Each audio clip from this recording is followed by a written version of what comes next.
एक बार माता पार्वती शिवलिंग का अभिषेक करने के लिए मानसरोवर से कांवड़ में जल लेकर आ रही थी। रास्ते में उन्हें एक बूढ़ा ब्राह्मण और उसका पुत्र दिखाई पड़ा।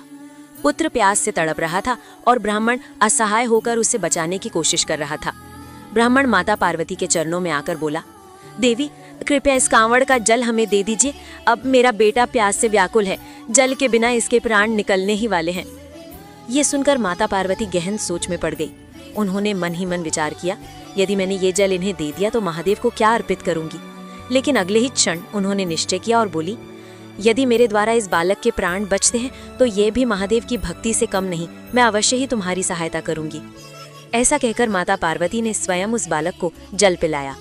जैसे ही उसने जल पिया वो तुरंत स्वस्थ हो गया। बालक मुस्कुराते हुए बोला, माता इस कलश में तो अपार जल है, ये कभी समाप्ति नहीं होगा। ये आपकी श्रद्धा और भक्ति का परिणाम है। माता पार्वती प्रसन्न होकर वहां से आगे बढ़ी और पुनः महादेव की आराधना में लग गई। तभी अचानक वो ब्राह्मण और बालक अपने वास्तविक स्वरूप में प्रकट हुए।